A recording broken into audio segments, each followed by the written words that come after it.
paz do Senhor, ouvintes, sejam todos muito bem-vindos a mais um episódio do Podcast. Temos aí seguido a vários episódios no Evangelho segundo Marcos, hoje já começando o episódio 65, e agradecemos ao Senhor por esse projeto que Deus colocou aqui no coração da UMP, da Primeira Igreja Presbiteriana de Itabuna, na Bahia. Eu faço parte aqui dessa UMP e também tenho a oportunidade de participar desse projeto, que o Senhor tem usado muitas pessoas para trazer mais da palavra dele, e divulgar aqui no YouTube, que é uma plataforma para ser conhecida por mais e mais pessoas. Bom, hoje nós recebemos a missionária Gabriela Freitas, que é uma amizade abençoada que Deus me concedeu em um retiro, Pouquinho tempo, mas o Senhor já nos permitiu essa amizade e ela está aqui com a gente no episódio de hoje. Bem-vinda, Gabi, Deus te abençoe. Olá, é um prazer estar aqui. Realmente nós nos conhecemos rapidinho, mas já pegamos uma amizade muito boa. E foi um prazer receber esse convite e estar aqui falando para a igreja de Itabuna, que foi uma igreja que eu passei um tempinho aí servindo numa congregação da cidade de Café. Então, é um prazer voltar a servir os irmãos novamente. Amém, Gabi.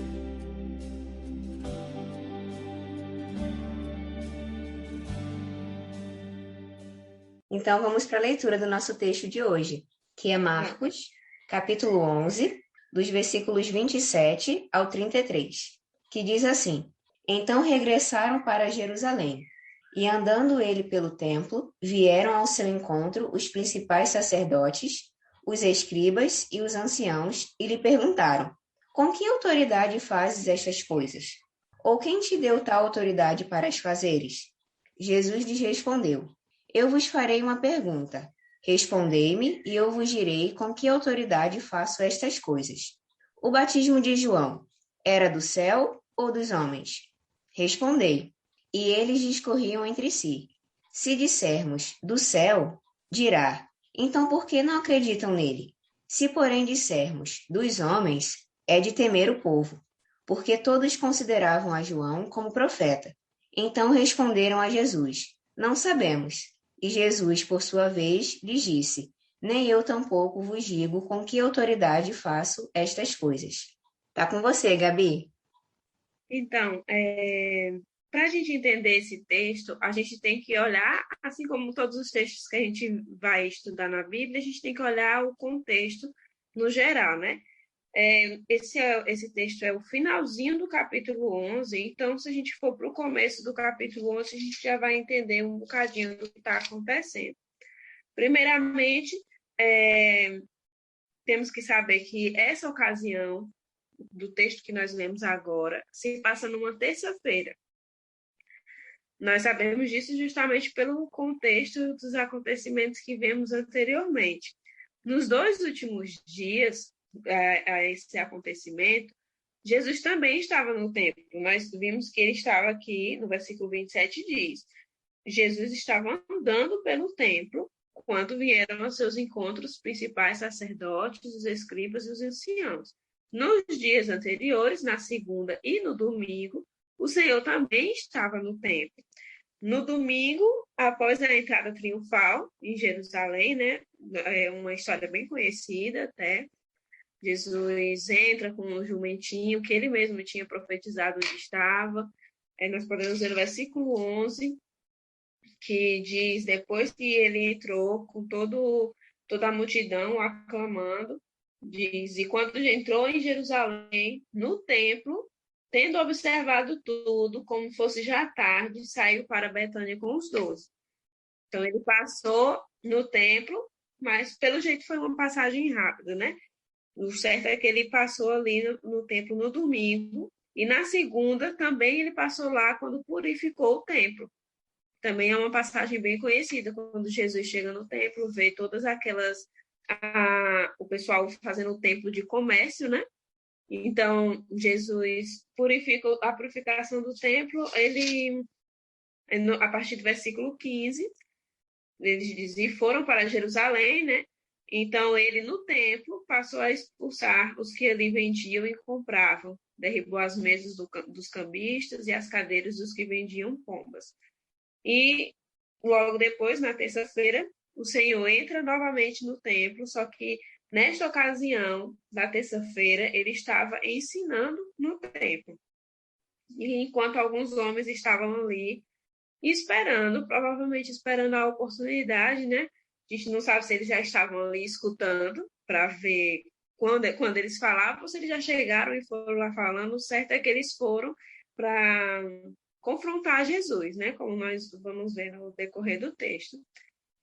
Primeiramente, nós vemos que quem foi ao encontro de Jesus, fora as pessoas que os escutavam ali de bom grado, né? As pessoas que queriam realmente aprender com Jesus, quem foi atrás dele foram os principais sacerdotes, os escribas e os anciãos. Quem são esses, né? É muito comum a gente escutar sobre sacerdotes, escribas e anciãos no Novo Testamento todo, e às vezes a gente não sabe quem são. Esses três grupos, eles fazem parte do Sinédrio. No Novo Testamento não existia mais a organização como no Antigo. Então, não era mais o templo como o tabernáculo, aquele templo com que Salomão fez, né? Já como tinha ido para o exílio e tudo mais, agora eles eram formados pelo Sinédrio. Então, os principais sacerdotes, eles eram os sumos sacerdotes, os que estavam em atividade ou não, para a gente perceber como as coisas haviam mudado do Antigo para o Novo Testamento. No Antigo Testamento, os sumos sacerdotes, eles só eram substituídos após sua morte, né? E no Novo Testamento, as coisas já estavam um pouco corrompidas ali dentro do Sinédrio, tanto é que existiam sumos sacerdotes em atividade e outros que ainda estavam vivos, mas não exerciam mais atividade. Isso era algo incomum para o que o Antigo Testamento tinha proposto, né? Porque o Senhor tinha proposto no Antigo Testamento. Só que assim estava naqueles tempos. Existiam os que estavam em atividade e não, a maioria deles eram saduceus, tinham suas particularidades em suas doutrinas. Os outros que estavam junto com os principais sacerdotes eram os escribas, que eram maioria fariseu, né? Eram homens que estudavam a lei, né, o Antigo Testamento profundamente, interpretavam e ensinavam. Ensinavam no templo, entre o povo. Então, como eles tinham conhecimento da palavra, eles eram pessoas influentes ali e faziam parte também do Sinédrio. Tinha os anciãos também, que eram os líderes de tribos. No Antigo Testamento, eles eram só líderes de tribos, né? Foi Moisés que primeiro estabeleceu. Depois disso, no Novo Testamento, líderes de cidades, de vilas ali, e os que tinham mais relevância ali na localidade, eles faziam parte do Sinédrio. Então, tinham esses três grupos, né? Que faziam parte do Sinédrio ali, e eles queriam confrontar Jesus. Eles queriam saber com qual autoridade Jesus fazia estas coisas. E quando eles falam estas coisas, do que eles estão se referindo? Eles estão se referindo justamente às coisas que Jesus estava fazendo desde o domingo. A entrada triunfal dele. Claro que ali não foi uma atitude de Cristo, mas as pessoas o reverenciaram, né? Aquilo gerava certo incômodo para o sinédrio, para os escribas e para os fariseus. Então, eles queriam saber, assim, queriam que Jesus lhes mostrasse quais eram suas credenciais, né? Hoje em dia a gente precisa de licença para atuar em vários lugares, né? Era como se eles estivessem pedindo a Jesus a licença dele para atuar naquilo, e entrar em Jerusalém sendo aclamado, recebendo toda aquela adoração, também de chegar no templo e expulsar ali os cambistas e falar assim que eles estavam fazendo realmente o que era errado, né? Então, com que autoridade Jesus fazia essas coisas? Então, esse questionamento que aqueles membros do Sinédrio estavam fazendo para Jesus, na mente deles, ia encurralar Jesus. Porque Jesus só ia ter eles só viam Jesus respondendo de duas opções. Tinham duas opções ali para responder. Se ele afirmasse que ele não tinha credencial nenhum para fazer as coisas que ele estava fazendo, o povo ia desacreditá-lo, ele ia cair em descrédito ali pelas pessoas, ninguém ia querer mais ouvir o que ele estava ensinando. E, por outro lado, se ele estivesse dizendo que tinha autoridade para fazer aquilo, ele estava, e que a autoridade dele vinha da parte de Deus, ele estaria se fazendo como Deus. Se ele se fizesse como Deus, se ele dissesse isso, se saísse isso da sua própria boca, o pessoal ali do Sinédrio, eles iam acusar Jesus de blasfêmia. E era isso que eles queriam, né? Eles queriam justamente encurralar, deixar Jesus sem saída, para ter com o que acusar Jesus. Só que Jesus, ele é muito sábio, bem mais sábio do que os homens, não é? Os homens pecadores que são, querem ir contra a vontade do Senhor. Só que Jesus, com toda a sua sabedoria, ele vem aqui no versículo 29, no versículo 30, eu vou ler aqui para a gente relembrar, que diz assim: Jesus lhes respondeu: eu vos farei uma pergunta. Respondei-me, e eu vos direi com que autoridade faço essas coisas. O batismo de João era do céu ou dos homens? Respondei.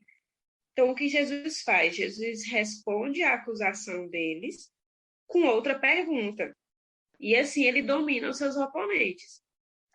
O que é interessante a gente notar é porque, assim, pode parecer que Jesus está fugindo do assunto, né? Então, às vezes a gente faz isso, a gente não quer responder alguma coisa, a gente pergunta outra coisa, nada a ver, aí tentando fugir do assunto que alguém nos questionou. Mas Jesus, ele não está fazendo isso. Por mais que a gente leia assim e pode pensar, mas o que tem a ver João Batista com essa história aqui agora? Jesus estava apenas abrindo o caminho para que os escribas, os anciãos, os sacerdotes, eles descobrissem por si próprios, por si mesmos, a resposta que eles tanto queriam. E a resposta de uma forma correta. A resposta honesta para essa pergunta que Jesus lhes fez apontava para Jesus como o Cordeiro de Deus que João Batista, havia pregado. João havia proclamado isso desde o início.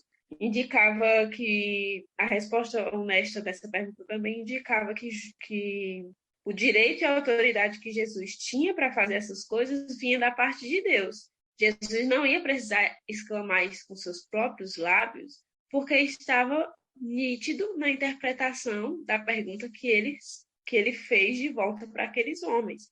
João, quando batizou Jesus, quando estava vivo, ele proclamou a superioridade de Jesus no seu batismo. Se a gente abrir mesmo em Marcos, os irmãos já devem ter ouvido os estudos anteriores e devem lembrar que no capítulo 1, logo no início do capítulo, no versículo 4 a 7, fala sobre o batismo de Jesus. No caso, no versículo 4 diz: apareceu João Batista no deserto, pregando o batismo de arrependimento para a remissão de pecados. Saíam ter com ele toda a província da Judéia, todos os habitantes de Jerusalém, e confessando os seus pecados, eram batizados por ele no Rio Jordão. As vestes de João eram feitas de pelo de camelo, e ele trazia um cinto de couro e se alimentava de gafanhotos e mel silvestre. E pregava, dizendo: após mim vem aquele que é mais poderoso do que eu, o qual não sou digno de, curvando-me, desatar-lhe as correias da sandália. De quem ele estava falando aqui? De Cristo. Se a gente vê os textos relacionados ao batismo de Jesus, né? Vamos pegar aqui, por exemplo, João, capítulo 1, versículo 26, que na verdade é quando, após o batismo, mesmo que João dá testemunho acerca de Jesus, que João diz, versículo 26, respondeu-lhe João: Eu batizo com água, mas no meio de vós está quem vós não conheceis, o qual vem após mim, do qual não sou digno de desatar-lhe as correias da sandália. Estas coisas se passaram em Betânia, do outro lado do Jordão, onde João estava batizando. E logo depois, né, desse testemunho de João Batista no Evangelho de João, vem a parte em que Jesus é batizado, que ele diz: eis o Cordeiro de Deus que tira o pecado do mundo. Então, mesmo que os homens queriam ali, com maldade, fazer Jesus cair em sua conversa, né, para ali prejudicar, eles queriam prejudicar Jesus, na verdade, quem ficou encurralado foi eles. E eles responderam à pergunta do Senhor. Nós vimos isso nos últimos versículos do capítulo que nós lemos, do versículo 31 ao 33, falam de como eles chegaram à resposta para a pergunta daquilo que Jesus falou, né? Eles mesmos discutiram ali entre si. E agora, o que a gente responde? Se a gente responder que o batismo de João Batista era dos homens, o povo vai se revoltar com a gente, porque para o povo, João Batista era um profeta. E o povo estava com uma percepção correta, realmente. João Batista era um profeta que veio para preparar o caminho para o Senhor Jesus. Então, se eles falassem isso ali, eles poderiam ser até apedrejados pelo povo. E em um texto relacionado dos outros evangelhos que tratam da mesma ocasião, realmente eles citam nessa discussão para saber o que eles vão responder, que, cuidado, a gente não pode responder isso. Se a gente responder isso, o povo pode até apedrejar a gente. E o outro lado é, se a gente responder que era do céu, estariam afirmando que Jesus vinha da parte de Deus. E eles estariam afirmando justamente aquilo que eles não queriam afirmar. Eles queriam que Jesus dissesse para poder acusar Jesus. Mas Jesus, muito sabiamente, fez com que eles vissem que aquilo que eles tanto estavam querendo negar, aquilo era o certo. A verdade que eles estavam tentando ocultar era correta. Então, mas assim, eles foram desonestos, porque não era aquilo que eles queriam escutar, né? Não, o objetivo deles era encurralar e não ser encurralado. Como eles foram encurralados pela pergunta de Jesus, eles responderam de forma desonesta. Eles disseram: nós não sabemos, não sabemos de onde vem o batismo. É óbvio que eles sabiam. Se eles fossem pegar pelos acontecimentos, né? João vinha da parte de Deus. Então, Jesus vinha de onde? Se ele veio depois de João, se foi João que preparou o caminho para ele. Se eles fossem responder honestamente, certamente eles falariam assim de honestidade, né? Só que o que acontece é que eles não queriam enxergar a verdade. Essa é a questão. Aqueles homens não queriam enxergar a verdade, como muito acontece hoje em dia, né? Parece que as coisas não mudam, mas por não querer enxergar a verdade, eles dão uma resposta que eles sabem que não há resposta correta para aquele questionamento. Eles dizem que não sabem. Então, fica fácil aí entender o restante, né? Que é só quando Jesus diz o versículo 33, o último. Então, responderam a Jesus: não sabemos. E Jesus, por sua vez, lhes diz: nem eu tampouco vos digo com que autoridade faço essas coisas. Como eles se recusaram a falar o que verdadeiramente e honestamente era verdade, Jesus também não falou de sua própria boca o que era a verdade, porque ele queria mesmo era que aqueles homens pensassem sobre aquele assunto. Mas eles tinham um coração tão endurecido que eles não queriam realmente abrir mão daquilo que, para eles, era o mais correto, que era seguir a lei do Antigo Testamento. E não só a lei do Antigo Testamento, todas as leis que eles mesmos criavam em seus livros, como eu posso dizer, como se fossem livros de leis fora do Antigo Testamento que eles tinham. Eu não me lembro, não me recordo exatamente agora o nome que se dava para essas leis que eles criavam, que não eram leis que tinham na Bíblia, eram leis que eles mesmos criavam, leis que eles mesmos nem conseguiam cumprir. Mas por seu coração estar tão endurecido, eles não admitiram a grandeza, a superioridade de Cristo através daquilo que João havia pregado. Então, o capítulo 12, essa primeira parábola que tem no capítulo 12, que é a parábola dos lavradores maus, vocês vão estudar no próximo episódio, provavelmente, né? Mas essa parábola explica o que Jesus está falando aqui anteriormente. É muito interessante como as coisas se complementam. Eu vou só dar uma pincelada rapidinho, já roubando um pouquinho do próximo episódio. Mas ele é aquela parábola que um dono de uma lavoura coloca os trabalhadores e aí manda alguém para buscar os frutos depois de um tempo. Os trabalhadores matam aquela pessoa e manda outra e matam de novo. E assim vai, né? Estou só resumindo aqui para não roubar o episódio que vem. Mas o que acontece é que Jesus queria mostrar, olha, assim como João, vieram outros profetas antes dele, falaram a verdade, mas o que aconteceram com eles?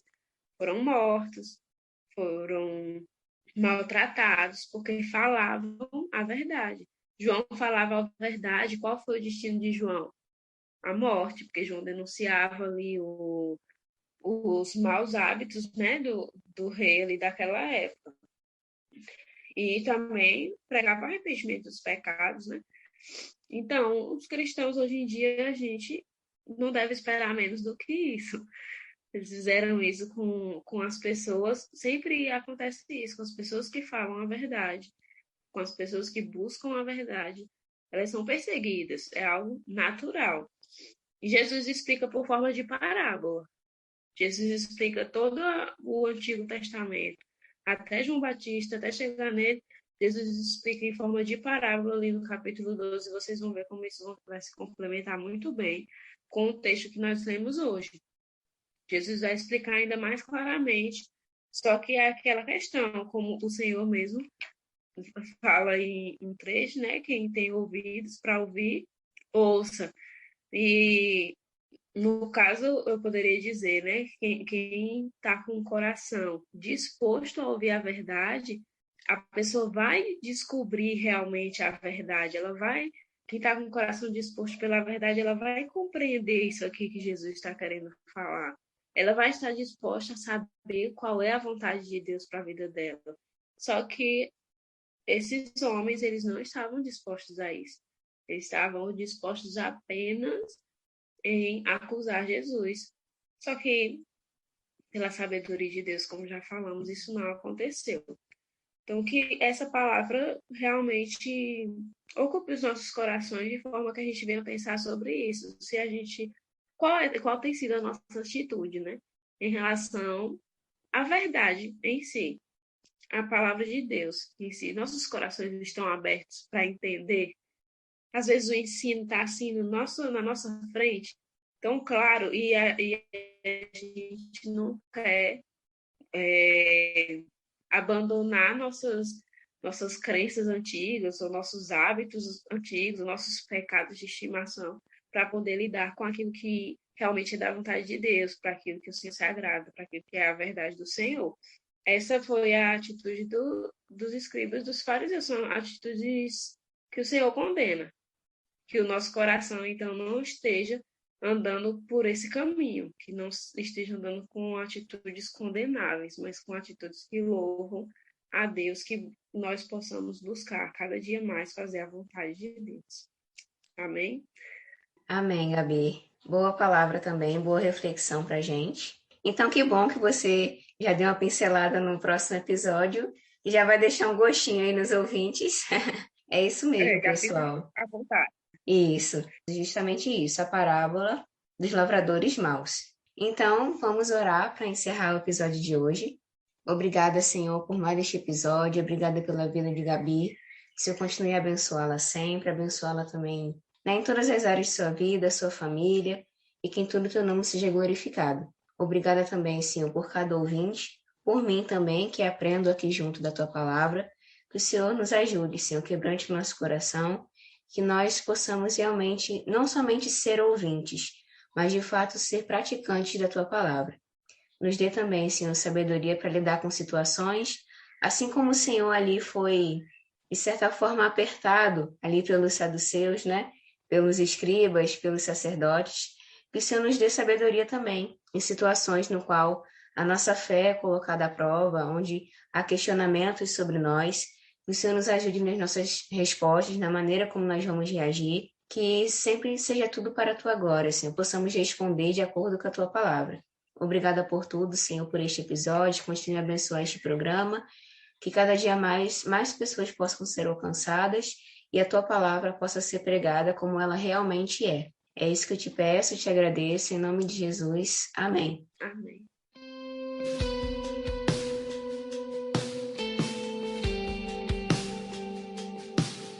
Amém, ouvintes. Então é isso, Gabi, obrigada pela sua presença, foi um prazer, viu? Até o próximo episódio, se assim o Senhor nos permitir. Tchau, tchau.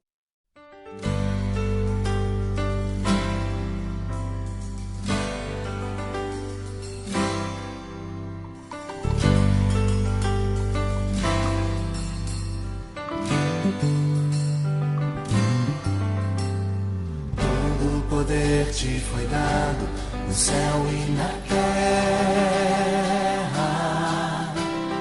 Todo o poder te foi dado.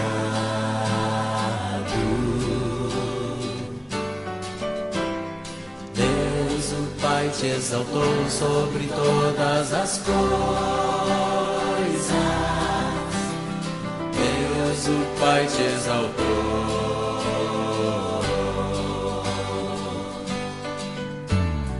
Manifestado em carne, justificado em espírito, visto dos anjos, pregado aos gentios, crido no mundo e recebido na glória.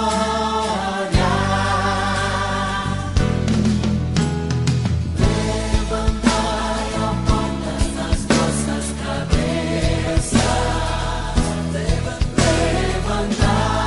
Levantai-vos, ó entradas eternas, e entrará o Rei da Glória. Quem é este Rei da Glória? O Senhor forte e poderoso, o Senhor poderoso na guerra.